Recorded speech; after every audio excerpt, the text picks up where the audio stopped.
welcome to the Veterans History Project on VPS TV. I am Emily Shellhammer, and I will be your host today. Over the past few months, we have been working with district educators and VPS TV to create a series of interviews of veterans who are from Vineland and served in our country's armed forces.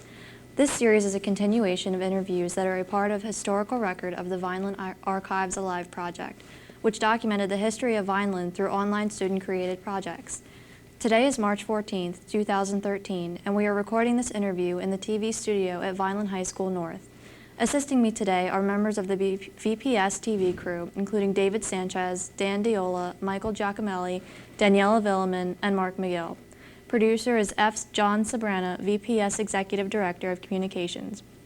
My guest today is Joe Testa. He was born on July 25th, 1945, and is 67 years old. Mr. Bentz, welcome to the show. Thank you. Pleasure to be here. For the you didn't have to talk about my age, though. For the record, can you tell us what branch of the military and what war in which you United served? States Army, and specifically the Judge Advocate General Corps. Okay. Army attorney. What rank did you hold? I started as a private when I got drafted, and I ended up as a full colonel when I retired. Where were you stationed during the war? Beg your pardon? Where were you stationed during the war? I started by being drafted, and I started with basic training, advanced training, and then military training as a lawyer, and I never served in overseas in combat.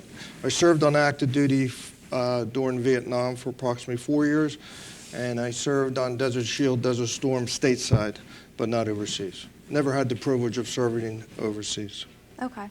So you never you said you never went overseas to serve? Never went overseas in a combat zone. Okay. What kind of duties did you have at home? I told you I have a hearing disability, so I'm going to lean forward. Okay, I'm sorry. What kind of duties did you have in America at home? I started basically by being trained as a combat soldier because I got drafted, and actually I was what we call armor reconnaissance. And if you recall the old cavalry, it's a scout. Armor reconnaissance is a scout for the armor division. So I trained as that, and then I was supposed to go to Vietnam after I finished. And finally, the Pentagon, the United States Army, agreed that I only had 1 more year of law school, so they sent me back to law school.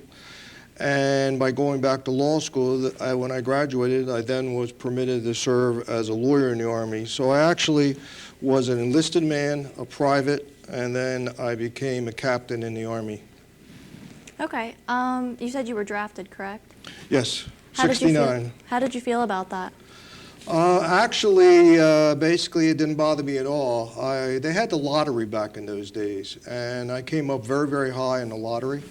The only thing that I was concerned about, I was in my 2nd year of law school, and I was kind of hoping I could finish law school and then serve as an Army lawyer. I knew I'd be a better Army lawyer than I would be as far as a combat soldier. And I knew I could apply my skills in that way.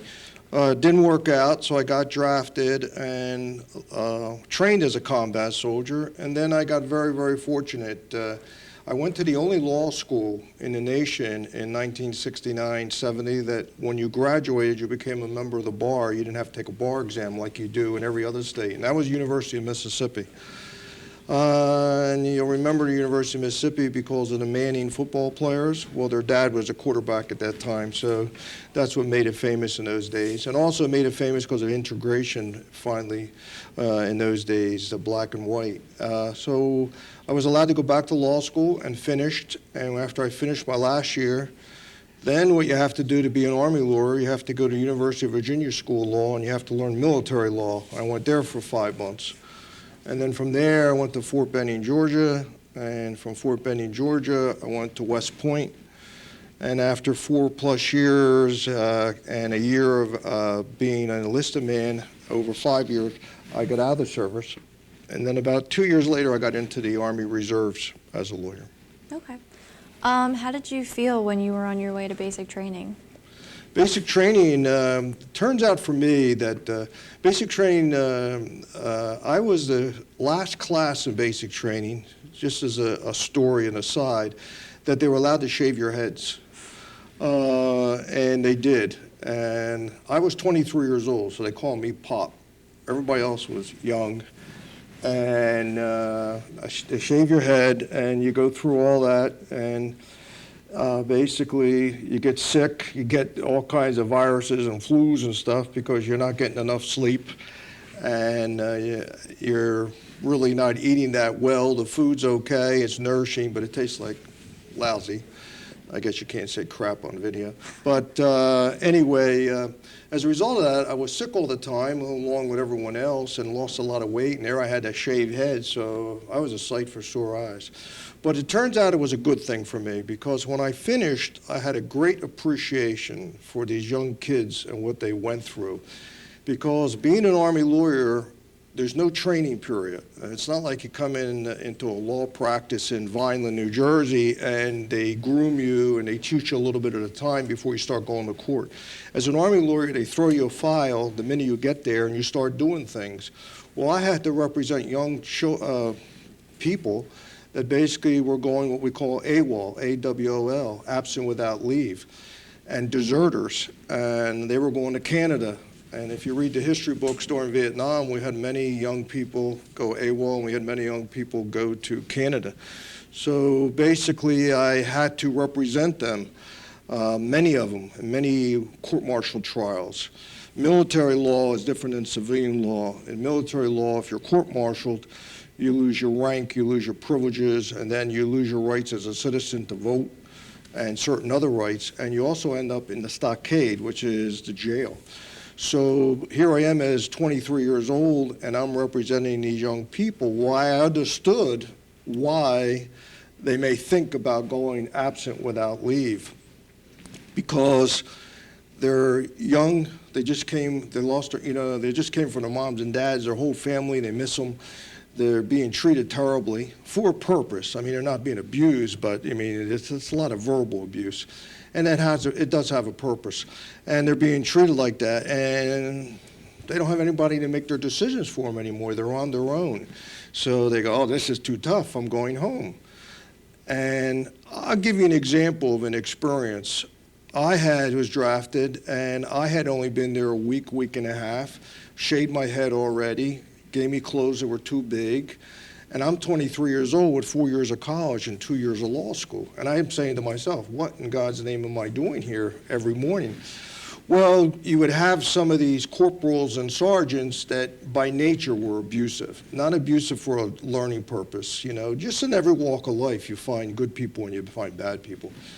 But I had an experience with a young man who was a corporal. Now I'm only a private, and all that means he's about one hair above me, so he's nobody as far as rank is concerned. And he didn't like the fact that basically that I had 4 years of law school and 2 years of college. He thought I was a threat, I assume. It's all that he treated me miserably. So I'll never forget, I got so frustrated, and about the 10th day, I said to myself, I got to get out of here. I didn't go anywhere, obviously, but I thought about it, and I could see then when I became a lawyer what was going through their young minds.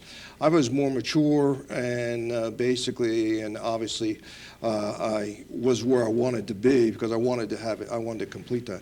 But I saw these young men. As a result of that, if you look at the history books, the amount of young men that went AWOL and desert is extremely high. Mm-hmm. Just as, unfortunately, the death rate in Vietnam was extremely high, especially for young officers and young second lieutenants. So I think it gave me a better appreciation to be a better Army lawyer. Okay. As an Army lawyer, was there any case in particular that really stuck out for you? Was there any person that you had to defend that you really felt passionate about defending? Well, I was also fortunate and unfortunate, depending how you look at it.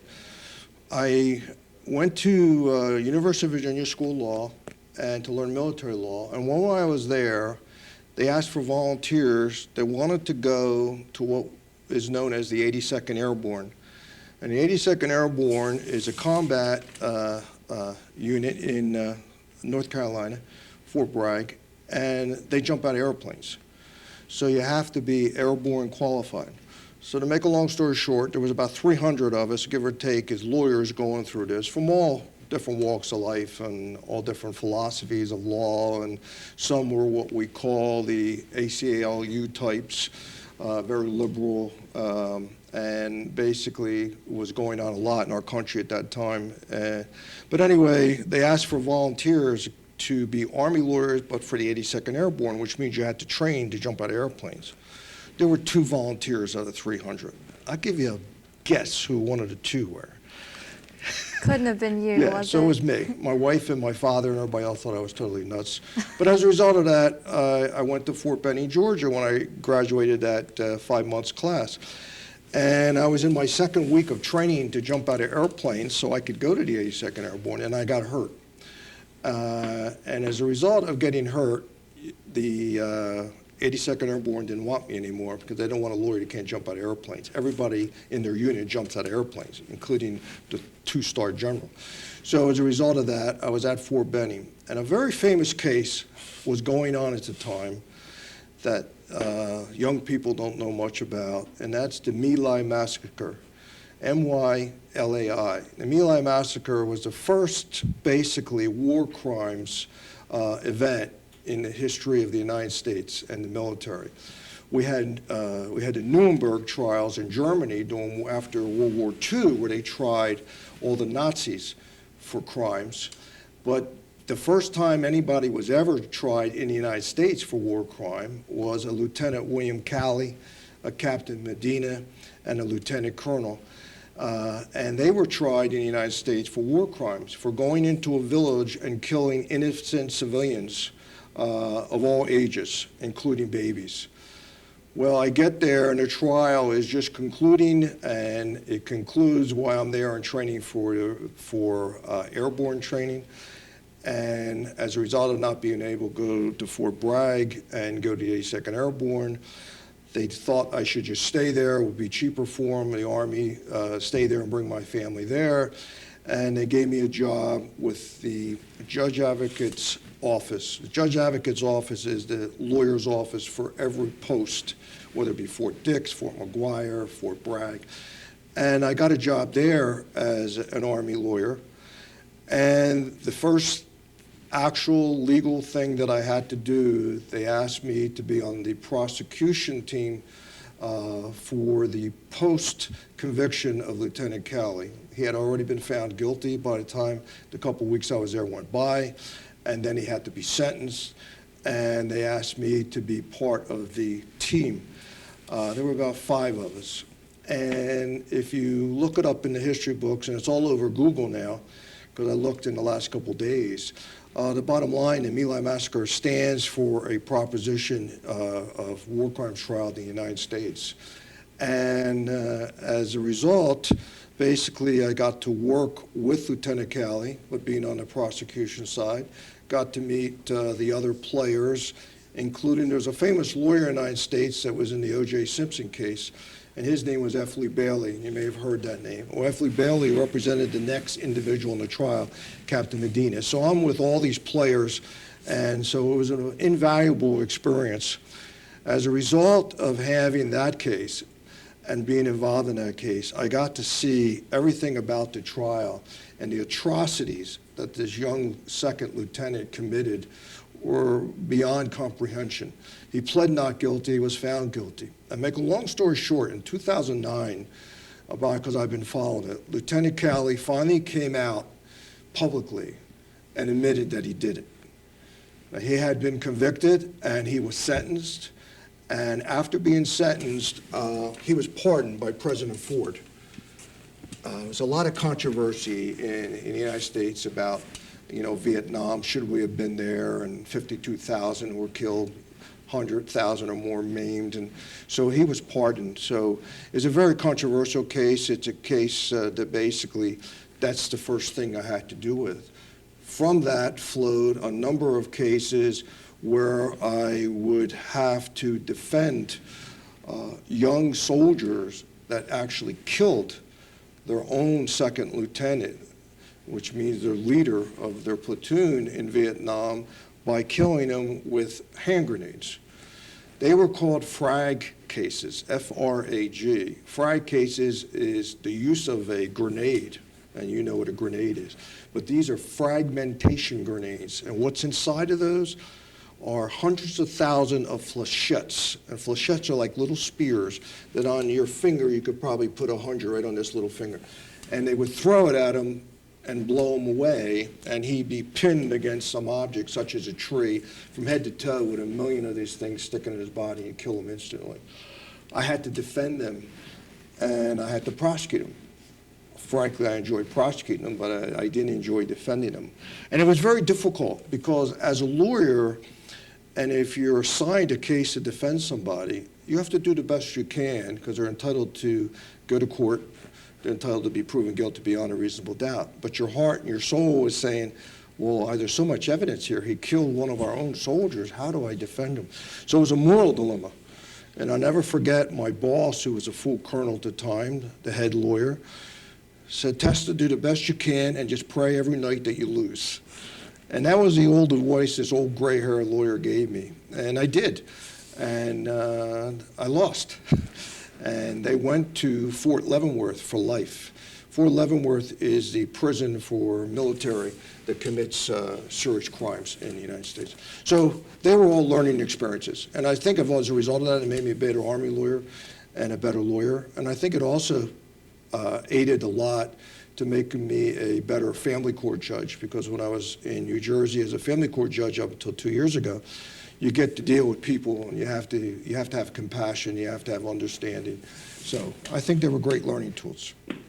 Just as a kind of like a side question about the case, did they ever find out why that they committed that crime? Why they threw that shrapnel Little bomb? louder, apologize. Did they ever find out why they threw the grenade at their sergeant? Why they killed their own? Yeah. Yes. I had a number of them, but I can remember a couple stand out. The rationale of the young soldier that killed his own leader, it was usually the same, where he wants us to go out into the bush, into the jungle, and that's what Vietnam was, nothing but a jungle. And he wants us to go out in the bush, and he wants us to take a certain objective, which is hopeless because we've tried it 3 times and 50 of our people are dead, so why do we have to go out there and kill ourselves? So we're not going to listen to you, we're not going to do it, and they did it. And as a result of that, that's how they killed their own soldier. As a result of that, unfortunately, and because of everything that was happening in our country during that time, great protests going on, I mean, a major protest. If you walk down the street with your uniform on during Vietnam, as I did in some major cities, including Philadelphia, people spit at you. And it was a bad time in our country. And when these soldiers came back from Vietnam, and many of my friends did, they're basically psychologically, a lot of them wounded, physically wounded, saw some things they, wished to God they never had seen. And they're having a tough time, and then our own people are treating them like they're the enemy. And it was a real bad time in the United States. And as a result, that's going on all over. Well, Vietnam had its other problem, and the other problem was they had a drug problem among our soldiers, because opium and marijuana and all that was very prevalent there in Vietnam. And our soldiers, got high on that. Not all of them, obviously, a small minority of them, but they got high on that. So it was a very tough time and a heck of a learning experience for everyone. Do you have any other specialized training that you haven't mentioned? Did I have specialized training? Other than the Army lawyer? Other than Army lawyer? Yes. Yes, I did. I trained as a combat soldier. I trained as an Army lawyer, and I also trained as an Army judge. And I sat in some hearings as an Army judge. I also trained basically to handle cases for the United States Army in federal courts. And those kind of cases where basically a young soldier would go into the local town and get in a car accident, and his fault, not his fault, and get hurt. And then naturally, the military had to take care of all his expenses, because you don't have to have insurance in the military. You have military doctors, and if you're not near military doctors, civilian doctors, and then they take care of it. As a result of that, I have to go into federal court and go after the people that may have caused the accident and try to get them to reimburse the government for what it cost for this young man that got seriously injured. So I had to train doing that also. What are your emotions about the Vietnam War? How do you feel personally about the Vietnam War? Well, it's hard for people to understand. You can rationalize, you can be a Monday morning quarterback on all our wars, including what's going on in Iraq and Afghanistan now. But if you wear the uniform, and I think if you talk to anybody that wears a uniform, that's not your call. That's not your call. So while you're wearing it, you don't have an opinion. You just go, and you're prepared to go. And all the years I was in the Army Reserves during the Panama incident, Grenada incident, I served during both of those on active duty in the United States. During Desert Shield, Desert Storm, I served over there. You never question in whether or not, it's the right war, the wrong war, the right military conflict. Is it a war? Is it just a military conflict? They never called the Korean War a war. It was just a conflict. So the bottom line is, you don't question that, you just go. Now, when you're a civilian and you're retired, yes, you think about it, you pontificate. But the sad part about it, no soldier wants to go to war and not win. Okay, nobody, unless they're mentally deranged, wants to go to war. Nobody wants to kill somebody else unless you're mentally deranged. And there are mentally deranged people that become that way because of that. But the bottom line is, nobody wants to do that. So it's not rational. But the bottom line is sometimes it's a necessity, sometimes you have to do it. And if you talk to anybody that ever wears a uniform or ever wore a uniform, as soon as the conflict starts, your first instinct is, I want to go. You want to be a part of it. That's what you train for. That's what you want to do. And you firmly believe that as long as you wear the uniform, that you're defending your country and you're helping our country. And I'm very happy to say and proud to say that the enlistment rate over the last 2 years in the United States of America for people joining the service among young people is very high. So they can say what they want about young people, and a lot of people do. They're not smart enough, they do silly things, and they did, but every generation does. But they're still very patriotic, and I'm very proud about that. Basically, I think that the people you interview, and the more you interview them, you'll see that basically we have our own opinion. Should we have been there, should not have been there, but we never question it when they ask us to. Okay. Did you form any friendships or like camaraderies during your basic training or maybe in law school that you still hold today?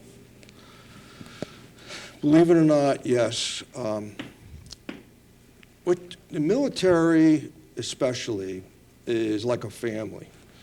And you can't serve for 25 years like I did all over the place and not meet a lot of people. And you just meet so many people. And that's the greatest thing about the military. There are a number of them I'm still in touch with. And one in particular was basically, when I first got to West Point, was my boss. And to this day, we're still best of friends, and he lives in Georgia. And the good news is about the military family, if you need something, you can always call on what we call our brothers or sisters, basically, and they'll help you. And so I made friendships there. I made friendships in law school. I have a couple of those that still are outstanding, fortunately. Unfortunately, at my age, there's a lot of people are not around anymore. And unfortunately, at my age, there's a lot of military people I served with that are not around anymore. By natural death, and some, unfortunately, because of Desert Shield, Desert Storm, Iraq, you name it. They contacted not only just battle wounds, but I have a lot of friends that contacted diseases during Vietnam, such as Agent Orange. And Agent Orange was a defoliation chemical that we used to spray so that the growth would go away so we could see what we're doing. Unfortunately, it was cancer producing. And a number of my comrades died in the early 40s and 50s of cancer caused by Agent Orange. So, yeah, I tell every young person, there's nothing wrong with going to the military. In fact, if I was president for a day, first of all, I knew I could do a better job than the one we have now. I guess I could say that. And secondly, basically, I would say that every young person that graduates high school ought to have to serve for at least 1 year. And I know a lot of young people go, are you crazy? And that doesn't have to be Army, Navy, Air Force, Coast Guard. It could be any type of federal service. I think we're one of the only countries around that is not mandatory. You take a lot of the other countries, Israel, France, England, you have to serve. And I don't think there's anything wrong with it. And I know a lot of young people here that I met when my wife taught here. My wife taught special ed, and I'm in touch with some of them. And she taught special ed, and the young people that are in special ed have some problems. They have some learning disabilities. And I met them, and a lot of them turned out to be phenomenal Marines. I mean, really gung-ho Marines. And I'm very proud that I met them. I'm very proud that I know them. So basically, yeah, I'm in touch with many, many people. Now, you say that everybody should serve at least 1 year. What kind of service do you think is available for anyone who, per se, could not serve in combat? Well, I don't know if you know this, but lately, over the last couple months, the women can now serve in combat, yes, officially, and they can serve in combat. And I don't have a problem with that at all. Bottom line is, if you're fit enough, male, female, whatever, and you can do it, why not? It's more difficult. There's, different things as far as bathroom privileges and so on and so forth, but that all can be worked out. Young people today, I think that if you don't have aspirations to have a military career, there's nothing wrong with basically serving in a career or as a side career, serving your country in another way. Another way could be, Peace Corps, forestry service. I mean, anything that you can do to give back a little bit to your country. I think, unfortunately, we have too many people in our country, and it goes in highs and lows, and it's the greatest country in the world, but it goes in highs and lows that basically have people that get a little too complacent. You have everything here. I've been all over the world, and the bottom line is, there's nothing here that you can want that you can't have if you're willing to work hard to have it. In these other countries, you see these poor people, it's amazing. So I think you have an obligation to give back, and I think there's a lot of opportunity for young people. There's especially a lot of opportunity for young females in the military. People don't realize that. That's a phenomenal opportunity for male or female. You can get a nursing degree, you can get a medical degree, you can get a law degree, you can get any kind of degree you want while you're in the military. They're going to pay for the whole thing. And you're going to get paid while you're going. And for every year that you go to school, you owe them some time. So you may owe them a lot of years, but it's a great career. And think about it. You put in 20 years, and bottom line is you qualify for a full pension. I don't know where you can do that anywhere. 20 years, and they pay for all your education along the way. So there's phenomenal opportunities, Especially right now, I just reading that we need doctors and we need nurses, big time, especially because of overseas. And I just took a reservist doctor who had retired, 78 years old, and sent him to Afghanistan. He passed all the physicals, he's in great shape, and they said he's going to be a doctor, and he's still a doctor, and his brain is good, his hands are good, and he went. And so that's how in dire need we are.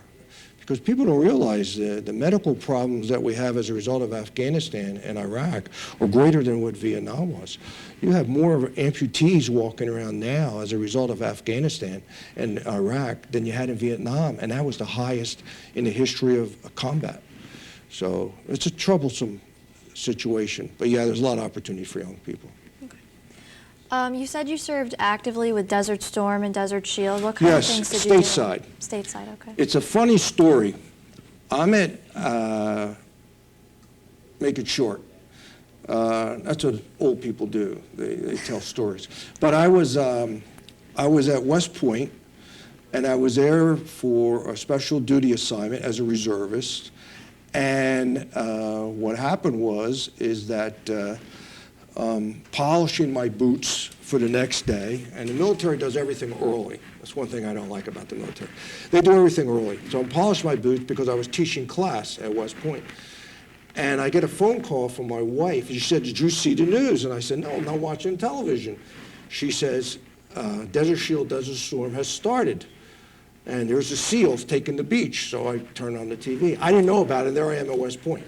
you know, and it was a funny story.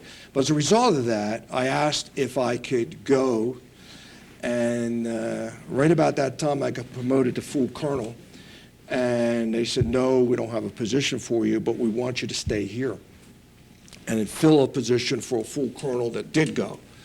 And so I stayed there. I was there, I think, if all told, about 16 weeks. It was interesting times. And which raises another little aside. I had the privilege of teaching at West Point as a young captain for 2 years, and then for 10 years as a reservist. And a phenomenal place, phenomenal young people, which brings up another thing. There's many opportunities for young people to go to West Point, Annapolis, and all the academies, and I think anybody that has aspirations ought to try. It's a phenomenal place. Okay. You say you've been all around the world, correct? Traveling. Military-wise, basically, was 99% stateside. As far as traveling, I've become a world traveler over the last 5 years, and I utilize what I call my bucket list. I'm not sick, I'm not dying that I know of, but I have a bucket list, and I want to do it before my other ear. I can't hear anymore, and I want to do things as you get older. So I'm going to the South Pacific on the 5th of April for a month, and I see the whole South Pacific. But so I've been to Hong Kong, Japan, I've been to Panama, I've been to Italy, I've been to Sicily, I've been to quite a few places. That's very nice. London. That's great. So when the Vietnam War ended, so to speak, did it kind of gradually end, or did it come to an abrupt end very quickly? Vietnam? Yes. Vietnam came to, I guess, what we would call an abrupt ending. And bottom line is that a lot of people have a bitter taste about how it ended. We left. We just left. And the bottom line is, like, I guess the best way to say it, like overnight. We just left. And unfortunately, we had POWs there. That's why you still see to this day those black flags hanging on flagpoles. Remember those POWs. And we left them. We left them. And that never sat well with me. I don't think it sits well with anybody in the military. And everybody says, you know, we did everything we can. Personally, I don't think we did. And I don't know if there are any more over there. I do believe that there's a lot of bodies still over there. And you have to respect those POWs, such as Senator McCain. And if you ever get a chance to read his book. The torture he went through for 7 years is like beyond comprehension, that he's not in a mental institution. I mean, what they did to him was unbelievable. And people get upset about the so-called waterboarding that they said they were doing at Guantanamo Bay. Well, what they did to Senator McCain was so much worse. I mean, it's just atrocities. So, yeah, it ended, in my opinion, abruptly. It ended with us running, and no military personnel would ever want to do that. Nobody wants to go to war. But if you're going to go, do it right, and finish it. But we didn't. So if you read the history books, it's just total mixed emotion. That's why Vietnam's still talked about, because of all those reasons. The country was in turmoil and everything. Now you see during Desert Shield, there was a storm. The country was like wild. Yellow ribbons all over the place. I mean, everybody celebrating. We belong there, and it was fast and furious. Then Iraq, well, yeah, we belong there. And then as it stretched out over the years in Afghanistan, all of a sudden we're back to that certain point again. The good news is, I don't think that we are treating the majority of the time our returned soldiers, sailors, male and female, like we did during Vietnam. You see on TV, so-and-so returns at Philadelphia Airport, they greet them. So thank God we're not doing that. But that was unbelievable times, unbelievable times. Just to watch the way those soldiers were treated was just very sad. Do you have any further comments or stories that you would like to include before we close? Anything else I want to say? Yes. That's what you're asking me? I don't know. I probably talked too long, and probably Mr. Sabrina is going to probably throw me out pretty soon. Now, yeah, I could go on for days. I love the military as much as I love being a judge in the family court. But one thing you have to learn in life, dear, is that you got to know when to close the door and move on. So I closed the door on my military career. I closed the door. That doesn't mean I still don't love it and I still not in touch. I closed the door on my judicial career, and now basically I'm on my retirement career, enjoying my 4 grandchildren. So I guess time's up because you're looking at the monitor and shaking your head. Yeah, I don't have anything to say, but I really appreciate it. You did a great job. Thank you, so did you. Thank you for being here. My pleasure. Thank you for watching another edition of the Veterans History Project. Please stay tuned to VPS TV on Comcast Channel 9 and Verizon Fios Channel 41 for more quality educational programming. Good night.